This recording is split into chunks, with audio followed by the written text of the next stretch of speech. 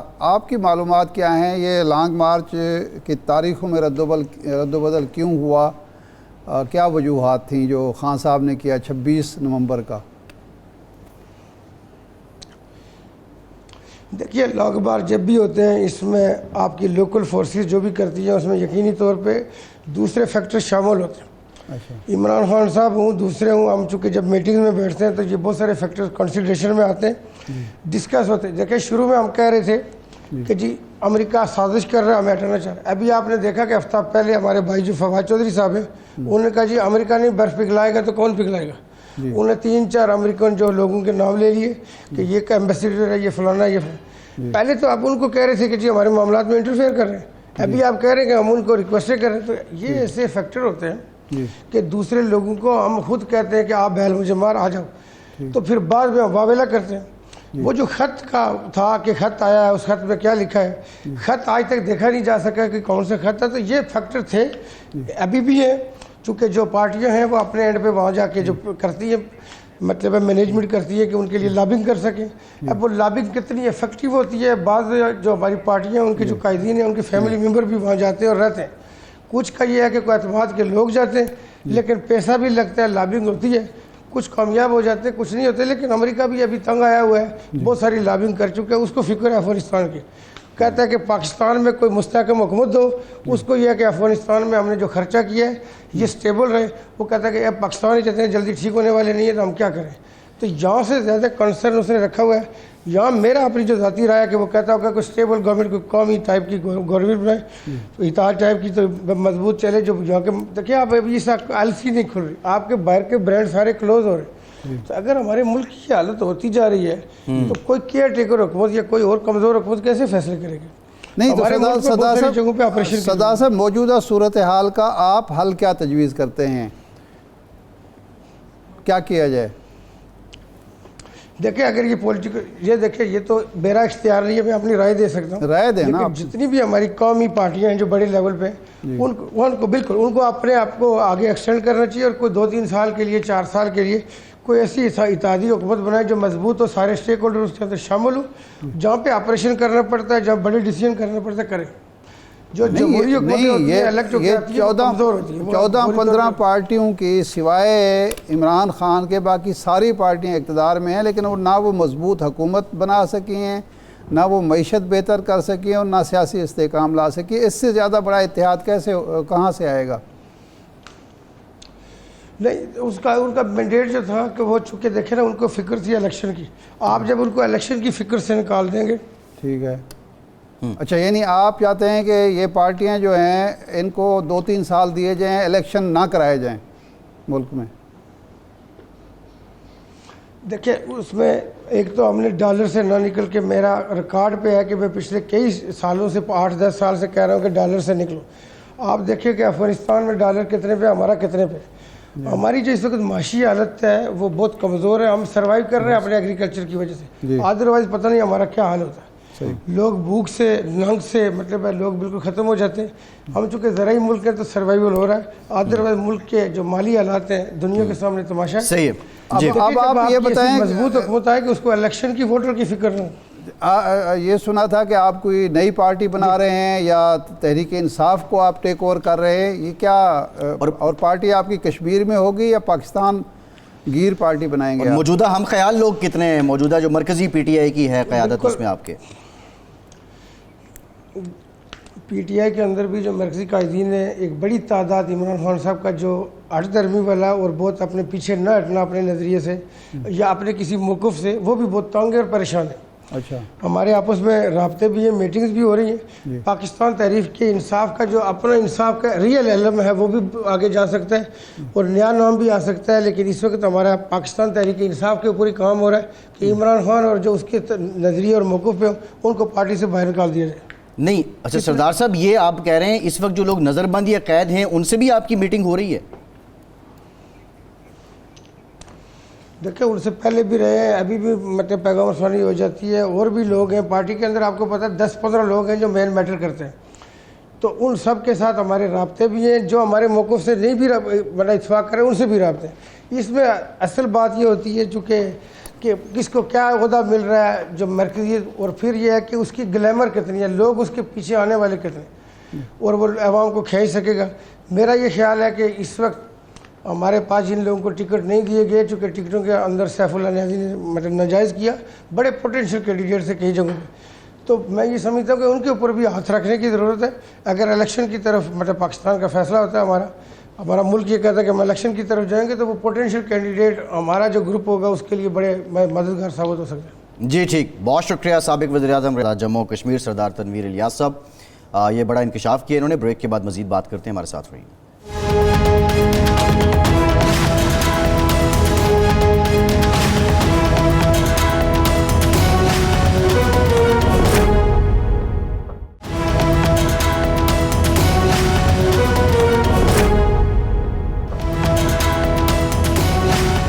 Break کے بعد ایک بار پھر سے آپ کو خوش آمدید کہیں گے. ہمیں جوائن کیا ہے حسن رضا پاشا صاحب نے. آپ چیئرمین ہیں پاکستان بار کونسل کی ایگزیکٹو کمیٹی کے. پاشا صاحب thank you very much for your time. Pasha صاحب, ریڈ زون کے اندر پی ڈی ایم اور اتحادی جماعتیں دھرنا دے رہی ہیں, اور جو لیڈرز ہیں اور بالخصوص مریم نواز صاحبہ نے تو ڈائریکٹلی نام لے کر چیف جسٹس صاحب پہ جوڈیشل ایکٹیویزم کا الزام عائد کیا ہے. یہ سب کچھ جو ہو رہا ہے, یہ دھرنے, یہ بیانات, یہ کیا بینچ اور بار کے لیے ٹھیک ہیں؟ بالکل بھی نہیں. یہ کوئی اچھی روایات نہیں قائم ہو رہی, اور ہم سمجھتے ہیں کہ یہ honourable supreme court of Pakistan کے لیے نہیں بلکہ پورے ملک کے لیے نقصان دہ ہے. لیکن انفارچونیٹلی اس کی جو اگر روٹ کاز آپ دیکھیں تو وہ بڑی امپورٹنٹ ہے. اس میں میں بڑے ادب کے ساتھ اور بڑی مشکل سے یہ بات کرنے جا رہا ہوں کہ اس میں میں سمجھتا ہوں کہ زیادہ جو قصور ہے وہ سپریم کورٹ آف پاکستان کا بنتا ہے, جنہوں نے بارہا استدعاء کے باوجود حکومتی اتحاد کی کوئی بات نہیں مانی. اٹارنی جنرل پاکستان نے ریکویسٹ کی, بلکہ اس کو چھوڑیں, ہم تو غیر وہ تو ایک پارٹی تھے, ہم تو کوئی فریق نہیں تھے, ہم انڈیپینڈنٹ باڈی ہے. ہم نے بھی جا کے 3 سے زائد مرتبہ ریکویسٹ کی کہ آپ فل بینچ بنا لیں. اگر فل بینچ بنا لیتے تو آپ یقین کریں کہ ان کے پاس, حکومتی اتحاد کے پاس کوئی جواز نہیں بنتا تھا اس لیول تک معاملات کو لے کے جانے کا. کوئی جسٹیفیکیشن نہیں تھی ان کے لیے کہ سپریم کورٹ آف پاکستان کو یا آنریبل چیف جسٹس صاحب کے خلاف کوئی بات کرتے. آپ دیکھیں کہ ہم یہ نہیں کہہ رہے تھے کہ آپ پارلیمنٹیرین ساتھ بٹھائیں, ہم یہ نہیں کہتے تھے کہ آپ ہائی کورٹ کے کوئی ججز بٹھائیں یا سیشن ججز بٹھائیں, ہم یہ کہتے تھے کہ سپریم کورٹ کے ہی ججز بیٹھیں. اب تو بلکہ لاسٹ اب ایپیسوڈ دیکھیں جو کہ lawyers supreme court practice and procedure act ہے, اس پہ جب فیصلہ آیا تو جناب چیف جسٹس صاحب نے اپنی عددی اکثریت ثابت کر دی تھی.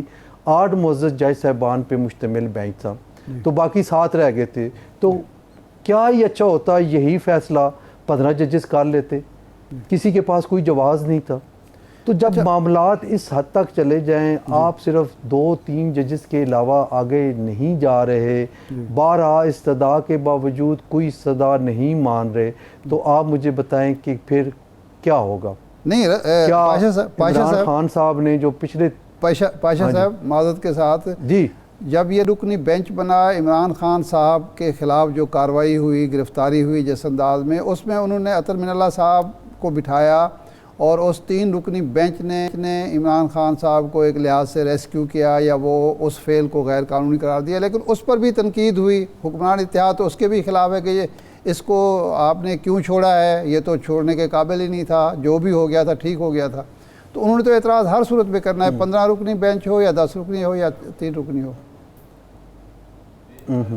آپ مجھے یہ بتائیں کہ عطر من اللہ صاحب پہ کوئی اعتراض آیا اس پروسیڈنگز میں؟ اس پروسیڈنگ میں کس پہ آبجیکشن ہوا؟ میں آپ سے سوال کر رہا ہوں. نہیں میں تو یہی میرا سوال ہے نا کہ اس کو بٹھا بھی دیں. کن کے رویے پہ، کن کے مکالمے پہ آبجیکشنز ہوئے؟ جی اس کا مطلب ہے کہ انہوں نے چیف جسٹس کو معاف نہیں کرنا خواہ جتنے جج بھی بٹھا لیں. نہیں، یہ بات نہیں ہے سر. جی بات دیکھیں، اب ایک معزز جج صاحب جو سینئر موسٹ ہیں، ان کو صرف 3 اہم نوعیت کے کیسز میں بٹھایا جاتا ہے، اور ان سے ایک جونیئر جج ہیں، وہ بھی ہمارے لیے قابل احترام ہے، ان کو 79 اعلیٰ ان اہم مقدمات میں بٹھایا جاتا ہے. تو یہ جو ڈفرینس ہے، اس کو آپ کہاں لے کے جائیں گے؟ صحیح. کیا وہ سپریم کورٹ کے ججز نہیں ہیں؟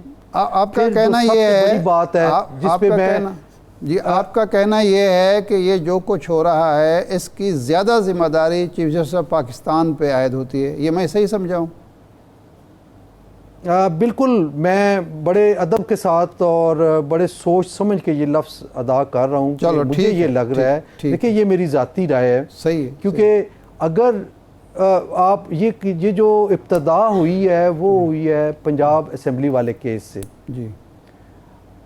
اس کے فیکٹس کو چھوڑیں، اس کے رزلٹ کو چھوڑیں، اس کی قانونی موشگافیوں کو چھوڑیں. جی. وہاں پہ بھی فل بینچ کی ریکویسٹ کی گئی، بعد میں بھی کی گئی. آخر کیا وجہ ہے، کیوں نہیں بنایا جا رہا؟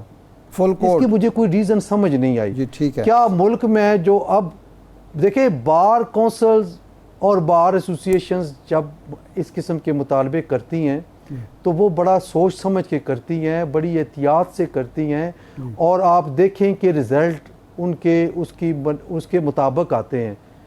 ہم نے جب مطالبہ کیا کہ یہ کر دیں تو ہم نے بڑے سوچ سمجھ کے مطالبہ کیا تھا. نہیں لیکن یہ جو آج کا دن ہے یہ ہم یہ نہیں دیکھنا چاہتے تھے.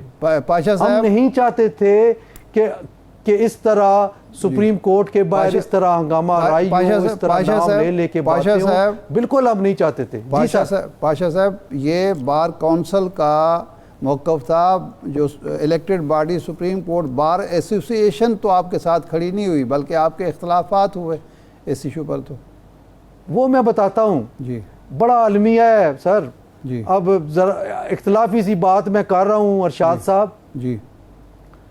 دیکھیں ہم ووٹ لے کے آتے ہیں وکلا کے. جی.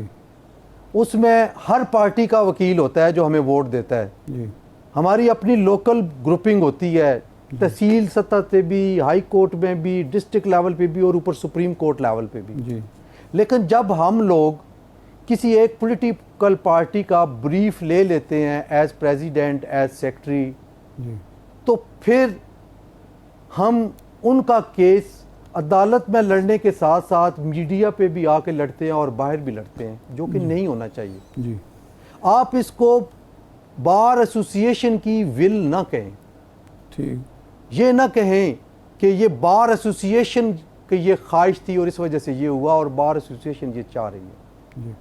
اچھا آپ یہ فرمائیں، آنریبل یہ ٹھیک ہے ہمارے بھائی آپ کے ٹیک آ گئی جناب زبیری صاحب. جی. جی آپ ٹھیک ہے، واضح ہو گیا کہ آپ جو نقطہ نظر پیش کر رہے ہیں وہ وکلاء کے پیش کر رہے ہیں، اور زبیری صاحب جو صدر ہیں وہ اپنا نقطہ نظر پیش کر رہے ہیں. بار ایسوسیشن ان کے ساتھ نہیں ہے. ایگزیکٹلی وہ اچھا پارٹی سے منسلک ہے. مسئلہ صرف یہ ہے. جی لیکن ووٹ تو ان کو ملے ہیں نا، سپریم کورٹ بار کے بالکل ملے ہیں، ووٹ تو ان کو ملے ہیں نا. اچھا یہ فرمائیں کہ اب آج ایک کمیٹی بنی ہے جو چیف جسٹس اور ان کے ساتھی ججوں کے خلاف ریفرنس بنائے گی، پارلیمانی پارٹی ایک بنائی گئی ہے. تو اس صورت میں پہلے جب جسٹس افتخار چودھری کے خلاف آیا ریفرنس تو آپ چیف جسٹس کے ساتھ کھڑے ہوئے، پھر قاضی فائز عیسیٰ صاحب کے خلاف آیا، آپ ان کے ساتھ کھڑے ہوئے. اب چیف جسٹس کے خلاف اور ان کے ساتھی ججوں کے خلاف اگر ریفرنس آتا ہے تو آپ کا وزن کس طرف ہوگا؟ چیف جسٹس کے حق میں، بینچ کے حق میں، یا اس سیاسی دھڑے کے حق میں جو ان کو نہیں مانتا اور ان کو نکالنا چاہتا ہے؟ ارشاد صاحب یہ تو ہم ریفرنس دے کے کوئی بات کر سکتے ہیں، چونکہ مس کنڈکٹ کی بنیاد پہ ریفرنس فائل ہونا ہے. اب جو حکومتی پارٹی ہے اس کے نزدیک کیا مس کنڈکٹ کی ہے وہ دیکھیں گے. کیا الزامات فریولس ہیں؟ اگر الزامات فریولس ہوئے، جھوٹے ہوئے، بے بنیاد ہوئے، تو پھر ہم چیف جسٹس صاحب کا ساتھ دیں گے. اور اگر ان میں کوئی وزن ہوا, کوئی سبسٹانس ہوا تو پھر ہم دیکھیں گے کہ کیا کرنا ہے. اچھا, اس وقت یہ فیصلہ کریں گے. جی صحیح ہے. اچھا پاشا صاحب, اب معاملہ یہ ہے کہ بار کونسل اور بار ایسوسی ایشن کے جو معاملات ہیں وہ اپنے معاملات عدالت تک پہنچے ہوئے ہیں, اور پھر عدالت فیصلہ دیتی ہے, جو آپ فیصلہ کرتے ہیں اس کے خلاف یا اس کو اسٹے آرڈر دے دیتی ہے. اس وقت جو وکلاء کمیونٹی ہے آپ کی یا فیڈرنیٹی ہے, اس میں جو تقسیم ہے اس کا نقصان کس حد تک, آئین کو کس حد تک اس کا نقصان ہو رہا ہے؟ دیکھیں, میں یہ آپ کا پرسیپشن جو ہے یہ اس کو میں ود ڈیو ریسپیکٹ کہوں گا کہ بہت غلط ہے. جی کوئی تقسیم نہیں ہے. میں نے جو بات کی ہے جی وہ بات تمام بار کونسلز کو اکٹھا کر کے اور ان کی جو کلیکٹیو وزڈم ہے, جو ہماری ریزولوشنز ہیں, اس کے مطابق بات کی ہے. میں نے کوئی بات بھی اپنے طرف سے جوڑ کے نہیں کی. آپ نے ابھی پوچھا ریفرنس کا, تو میں نے ایک بات بتائی, اس پہ بھی میں تمام ملک کی بار کونسلز کے وائس چیئرمین, چیئرمین کو بلا کے ان سے مشاورت کر کے اس کے بعد میں کوئی بات کروں گا. اس سے پہلے جو باتیں کی ہیں وہ باتیں میں نے تمام bar council, Punjab bar council, Sindh bar council, کے پی بار کونسل, اسلام آباد بار کونسل اور Pakistan bar council, 6 bar councils ہیں, 4 پروونشل اور ایک جو ہے وہ پاکستان بار کونسل. ہم نے کلیکٹیولی مشاورت کر کے ریزولوشنز پاس کی ہیں اور انہی کے مطابق چل رہے ہیں. آئندہ بھی جب چلیں گے تو ہم کلیکٹیولی چلیں گے اور اس میں کوئی تقسیم نہیں ہے ہم میں. صحیح ہے. اچھا, یہ فرمائیں کہ آج ایک تو پہلو یہ ہے کہ سیاسی جماعتوں کو موقع دیا چیف جسٹس صاحب نے, لیکن ریڈ زون میں وہ آئیں دفعہ 144 کے باوجود, 245 کے نفاذ کے باوجود, وہاں داخل ہونا, وہاں احتجاج کرنا, اجتماع کرنا, اس کو آپ ایک قانون دان کے طور پر کیسے دیکھتے ہیں؟ کیونکہ اس سے پہلے کسی سیاسی جماعت کو یہ حق نہیں دیا گیا, ہمیشہ مار کٹائی ہوئی, گرفتاریاں ہوئیں اور دفعہ 144 کا نفاذ سختی سے کیا گیا. دیکھیں, آپ کو یاد ہوگا کہ 2007-8 میں لائرز موومنٹ چلی جی اور جناب جسٹس افتخار محمد چودھری صاحب کے لیے ہم سارے نکلے. کوئی پلان نہیں تھا, یہ ابرپٹلی سب نے محسوس کیا, ہر چھوٹی سے چھوٹی بار ایسوسی ایشن سے لے کے بڑی بار ایسوسی ایشن تک, اور سب یک زبان ہو کے اور یک آواز ہو کے باہر نکلے. تو اس وقت کوئی پولیٹیکل سرگرمی نہیں تھی پاکستان میں. بڑی لیڈرشپ ساری پاکستان سے باہر تھی. محترمہ بے نظیر بھٹو صاحبہ بھی اور محترم نواز شریف صاحب بھی باہر تھے. ہماری آڑ میں, ہماری وجہ سے پولیٹیکل سرگرمیاں پاکستان میں شروع ہوئیں. آپ کو یاد ہوگا کہ لائرز موومنٹ میں لائرز آگے چلتے تھے تو تمام پولیٹیکل ورکرز, پولیٹیکل لیڈرشپ ہمارے پیچھے چلتی تھی. اس وقت بھی 144 کا نفاذ تھا, ایف آئی آریں بھی ہوئیں, کیس بھی بکتے, گرفتاریاں بھی ہوئیں. تمام تر وہ سارے جو حکومتی حربے ہیں وہ ہم پہ آزمائے گئے. تو اس میں بھی اگر 144 ہے لگی ہوئی ہے تو اس کے ایف آئی آر کر دیں گے, اور ہونی بھی چاہیے. اگر خلاف ورزی کر رہی ہے کوئی ایک پارٹی تو اس پہ اس کا جو ہے وہ اطلاق ہونا چاہیے. کوئی اب لا نہیں ہے. نہیں, یا کیا آپ اس بات کی تائید نہیں کی ایف آئی آر ہو جائے, آپ اس کی تائید نہیں کرتے کہ 145 ہونی ہی نہیں چاہیے تاکہ لوگوں کو آزادانہ وہاں اپنا حق استعمال کرنے کا موقع ملے؟ جی, میں نہ صرف 144 کے خلاف ہوں بلکہ یہ 3 ایم پی او اور 16 ایم پی او کی جو ایف آئی آریں ہو رہی ہیں ان کے بھی خلاف ہوں. پولیٹیکل کارکن جو ہیں ان پہ 144, 3 ایم پی او, 16 ایم پی او نہیں ہونا چاہیے. ان کا حق ہے کہ وہ احتجاج کریں لیکن پرامن. ان کا حق ہے کہ وہ اپنی آواز بلند کریں, اور ان کا حق ہے کہ اقتدار کے ایوانوں میں ان کی آواز پہنچے. لیکن 3 ایم پی او, 16 ایم پی او یا 144 ود ڈیو ریسپیکٹ میں یہ عرض کروں گا کہ یہ فسطائیت کے علاوہ اور کچھ نہیں ہے. جی ٹھیک, بہت شکریہ. حسن رضا پاشا صاحب ہمارے ساتھ موجود تھے اور اپنا نقطۂ نظر دے رہے تھے. ارشاد صاحب, بہرحال 144 پنجاب بھر میں اب جو ڈی سیز ہیں ان کو یہ اختیار دے دیا گیا ہے کہ اب وہ جہاں چاہیں اس کو نافذ کر سکتے ہیں. اب اسلام آباد میں جو کچھ ہو رہا ہے مولانا کا دیکھتے ہیں لائحہ عمل اب کیا سامنے آتا ہے، یہ بڑی امپورٹنٹ بات ہے. لیکن ارشاد صاحب آپ کیا سمجھتے ہیں یہ آج یہ احتجاج کر کے یہ مشتعل ہو جائے گا، منتشر ہو جائے گا یا یہ یہاں بیٹھیں گے دھرنے کا پروگرام ہی ان کا رہے گا؟ آپ کیا سمجھ رہے ہیں؟ نہیں، دھرنے کا تو میرا خیال ہے اب کوئی فائدہ نہیں ہے، کیونکہ وہ جو کیس تھا جس کے لیے یہ سارا اہتمام ہوا تھا وہ تو 23 مئی تک چلا گیا. 23 مئی تک تو اب یہاں اگر بیٹھنا ہے اس گرمی میں، کارکنوں کا امتحان لینا ہے تو بٹھائے رکھیں. قرارداد بھی آ گئی اسمبلی میں. ہاں تو قرارداد بھی آ گئی. اب تو میرا خیال ہے بٹھانے کا کوئی بظاہر کوئی مقصد نہیں ہے. اب اگلے ہفتے شاید 23 کی پھر کال دے دی جائے کہ جی اب آپ جائیں آرام کریں اور 23 کو پھر آ جائیں، پھر دیکھیں گے. تو اب تو دھرنے کا کوئی جواز بظاہر نظر نہیں آ رہا. باقی مسئلے جو ہے وہ مولانا بہتر جانتے ہیں. اچھا، آج بات پھر کی ہے جو 23 تاریخ تک سماعت ملتوی کرتے ہوئے سپریم کورٹ کی جانب سے یہ بات کی گئی کہ مذاکرات کریں. اب کیا مذاکرات کا امکان موجود ہے؟ کیونکہ پہلے تو جو لوگ مذاکرات میں شریک تھے ماسوائے علی ظفر صاحب کے، فواد چوہی صاحب بھی اور شاہ محمد قریشی صاحب بھی اندر ہی ہیں. کیا مذاکرات کا امکان موجود ہے؟ حکومت تحمل کرے گی یا دوسری جانب عمران خان تحمل کریں گے اور وہ مذاکرات کرنے پہ راضی ہوں گے؟ دیکھیں، حکومت یا حکومتی ترجمان یہ کہتے تھے کہ جی 14 مئی کی تلوار ہم پہ لٹکی ہوئی ہے، اس لیے ہم مذاکرات نہیں کرنا چاہتے. 14 مئی گزر چکی. اگر نیت درست ہے اور حکمت کا تقاضا بھی یہی ہے کہ اب مذاکرات ہوں، سیاستدان اس الزام کو، اس لیبل کو اپنی ذات سے ہٹائیں کہ یہ اپنے معاملات خود طے کرنے کی اہلیت نہیں رکھتے. یہ کسی نہ کسی طرف دیکھتے ہیں اور کسی کے کھونٹے پر ناچتے ہیں. ان کی اپنی کوئی اوقات نہیں ہے یا اپنی کوئی سوچ نہیں ہے یا اپنے فیصلے کرنے کی اہلیت نہیں ہے. تو بہتر تو یہی ہے کہ یہ مذاکرات ہوں اور کامیاب بھی ہوں. کل جب ہم نے بات کی تھی جناب قمر زمان قاہرہ صاحب سے تو وہ کہہ رہے تھے کہ جی پی ٹی آئی چاہ رہی تھی جولائی کے پہلے ہفتے میں الیکشن ہو جائیں. نہیں، الیکشن نہیں، اسمبلی تحلیل ہو جائے، اور ہم کہہ رہے تھے کہ آخری ہفتے میں. اب یہ ضد تو عجیب سی ہے کہ جب صاحب اس میں انہوں نے ایک بات اور بھی کی. انہوں نے کہا کہ اس کے بعد عمران خان نے اگلے روز 11 بجے اعلان کر دیا کہ مذاکرات ناکام ہو گئے. قاہرہ صاحب یہ کہہ رہے تھے کہ اگر اگلی ہماری نشست ہوتی تو ہم درمیان کی کسی تاریخ پہ آ جاتے. یہ کوٹ ان کوٹ انہوں نے کہا. وہ کہہ رہا تھا، وہ کہہ رہے تھے، لیکن بات یہ ہے کہ جب اسحاق ڈار صاحب آئے ہیں میڈیا پر، انہوں نے یہ نہیں کہا کہ اگلی نشست ہوگی. انہوں نے کہا کہ یہ 2 باتوں پر اتفاق ہو گیا ہے کہ ایک تو ایک دن الیکشن ہوں گے، دوسرا ہوا ہے کہ الیکشن کے نتائج مانے جائیں گے. تاریخ پر کوئی وہ نہیں ہوا.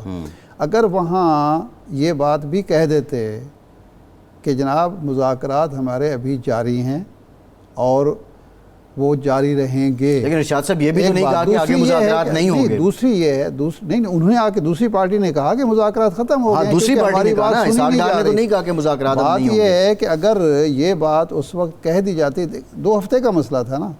اگر حکومت پاکستان یا حکومتی پارٹی کی جو کمیٹی تھی وہ یہ کہہ دیتی جی ہم تو تیار ہیں اور ہم فلاں تاریخ کو اسمبلی توڑ دیں گے، تو پھر عمران خان کے پاس کچھ رہ جاتا. وہ کہتے ہیں ان کی پارٹی مان گئی ہے، پہلے ہفتے میں مان گئی ہے. 2 ہفتوں کی ضد کر کے، اچھا 2 ہفتوں میں کیا حاصل ہو جانا تھا؟ بجٹ آپ نے دے دیا.